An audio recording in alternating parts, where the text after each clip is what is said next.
Mbak Dewi, selamat sore. Sehat, Mbak? Selamat sore, Mbak. Alhamdulillah sehat. Luar biasa loh, Mbak Dewi jadi contoh orang yang jujur di zaman Alhamdulillah, sekarang ini. Mbak. Terima kasih sudah memberikan contoh baik, Mbak Dewi. Cerita awalnya gimana sih, Mbak, kejadiannya? Cerita awalnya sih seperti biasa, Mbak. Saya kan juga bekerja di dalam toilet. Ya. Nah, setiap ada penumpang yang keluar dari menggunakan toilet, saya itu segera membersihkannya sesuai dengan SOP kami. Kebetulan saat itu sih agak sedikit ramai. Jadi saya mengecek toilet itu. Ketika saya akan mengecek kan, saya nampak ada sesuatu yang tertinggal di atas tisu itu, Mbak. Oh, oke. Iya. Itu tas ya, Mbak, yang ketinggalan itu, yang ditemukan di toilet? Bukan tas sih, Mbak. Dia sejenis kayak pouch, tapi kecil. Oh, kayak pouch kecil atau tas Iya. kecil berisi yang Iya. biasa disimpan kosmetik atau apa, ternyata isinya Iya. emas begitu, Mbak? Iya, saya ambil kan, saya bertanya kepada beberapa penumpang yang masih ada dalam toilet itu kan, apakah ada barang mereka itu tertinggal seperti yang saya temukan. Ternyata tidak ada. Oh. Lalu saya sedikit mengecek kan, saya buka, saya nampak itu di dalamnya tuh kuning. Mungkin ini emas. Langsung setelah itu saya langsung berikan kepada pihak security. Oke. Saat sudah melapor ke pihak security, lalu coba dicari lagi atau seperti apa?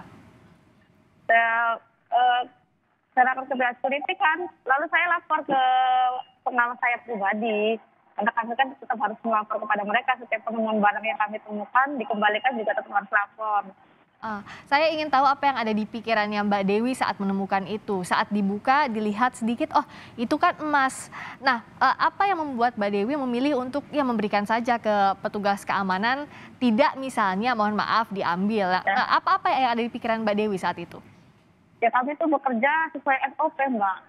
Kami itu memang ada prinsipnya setiap penemuan barang sekecil apapun itu tetap harus bisa dikembalikan kepada pihak yang berwenang. Oh, baik. Nah, selama ini memang pengalamannya Mbak Dewi sering menemukan barang tertinggal misalnya dimanapun itu tempat membersihkan di sekitar bandara? Sering sih, Mbak, tapi yang untuk sebanyak ini itu baru kali ini. Oh, jadi ini temuan ya termasuk yang terbesar ya, barang tertinggal dari penumpang. Iya. Nah, saat Mbak Dewi melaporkan lalu dicek isinya, apa tanggapan dari tempat Mbak bekerja? Dari atasan gitu.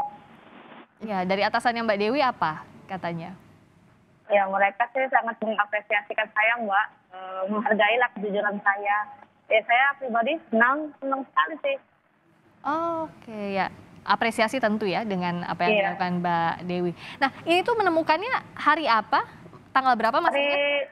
Hari Selasa, Mbak, tanggal 4 sekitar setengah 4 sore sholat asar lah. Oh, tanggal 4. Sekarang kan sudah tanggal 11 ya, Mbak Dewi. Nah, sejauh ini ada yang sudah melaporkan bahwa kehilangan atau seperti apa? Atau masih belum ada pemiliknya?